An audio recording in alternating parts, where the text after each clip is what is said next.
السلام علیکم، بات کرو بھائی. جی جناب، السلام علیکم. وعلیکم السلام. جی سر.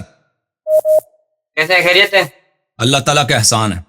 اچھا، ویڈیو پر نہیں آ رہا ہے کیا؟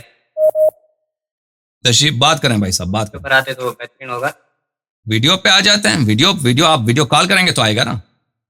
آپ ویڈیو کال نہیں کیا، آپ نے وائس کال کیا. دراصل کال کسی اور نے کی ہے بیچ میں ویڈیو پر لگا دیتا ہوں.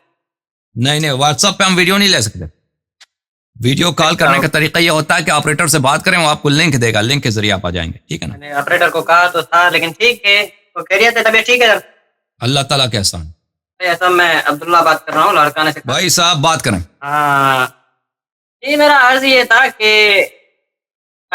سب کو اس بات کا پتہ ہے کہ اللہ تعالیٰ کا پسندیدہ دین اسلام ہی ہے اور برحق ہے. یہ آپ نے پچھلے والی فلم میں بھی بولا کہ اسلام برحق ہے. ٹھیک ہے، یہ متفق بات ہے اہل سنت اور شیعہ مذہب کے نزدیک. ٹھیک ہے جی. اب اسلام ہمیں کہاں سے ملے گا؟ وہ اللہ تعالیٰ نے اتارا رسول اللہ پر قرآن کی صورت. اب قرآن میں اسلام ہے. اب اگر قرآن نہیں تو اسلام نہیں. تو عرض یہ ہے کہ شیعہ مذہب میں قرآن نہیں تو شیعہ مذہب اسلام کیسے؟ یہ ذرا وضاحت. آپ کے مذہب میں قرآن نہیں ہے نا. قرآن تو آپ کے مذہب میں نہیں ہے. آپ کے پاس اتنی روایات ہیں کہ قرآن آپ کے مذہب میں ناقص ہے.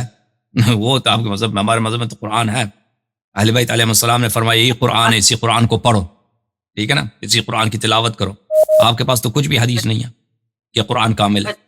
قرآن تو آپ کے پاس نہیں ہے. آپ کے پاس قرآن ہے بھائی اپنے کسی مولوی کسی عالم کو لے کے آؤ نا، اس کو بات کرنا بھی آتا ہو، استدلال کرنا بھی آتا ہو، تو انسان کا دل بھی کرتا ہو نا اس کو جواب دے دو. ہم کیا آپ کو جواب دے دیں؟ کچھ آتا ہے لڑکا نہ والے اپنے عالم مولوی کو لے کے آؤ نا. آپ نے پیچھے کیا مفتی صاحب سے بات کی کہ قرآن یہ کیا کہتا ہے کہ آپ کے مذہب میں قرآن نہیں ہے؟ بھائی کس بیوقوف نے کہا کہ شیعہ مذہب میں قرآن نہیں ہے؟ کس احمق نے تجھے کہا کہ تمہارے مذہب میں قرآن نہیں ہے؟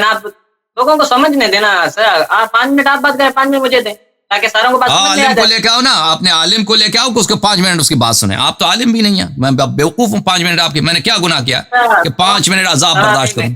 چلو آپ 10 منٹ لے لو، مجھے 1 منٹ دے دو. سوال تو ہے نا، سوال کرو. سوال تو سنو نا، سوال تو سنو نا. یہی بات ہے. آپ نے کہا کہ اہل سنت کے پاس قرآن نہیں ہے، اہل تشیع کے پاس قرآن ہے.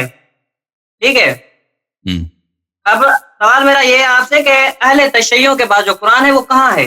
ہر ایک کے گھر میں پڑھا ہے نا، مسجد میں پڑھا ہے، گھر میں پڑھا ہے، گھر میں پڑھا ہے جی، آفس میں پڑھا ہے، گاڑی میں پڑھا ہے. ہر جگہ شیعہ کے پاس قرآن ہوتا ہے. کہاں ہے قرآن؟ کہاں ہے قرآن آپ کے پاس؟ قرآن آپ کا کہاں؟ بھائی صاحب جاؤ یہاں سے، جاؤ یہاں سے، جاؤ. معاف کرو بابا جی، معاف کرو. وہ پاکستان میں آتے ہیں نا، کیا پیسے دے دو، اللہ کے نام پہ پیسے دے دو، تو اس کو سامنے سے کیا بولتے ہیں؟ معاف کرو بابا. آپ بھی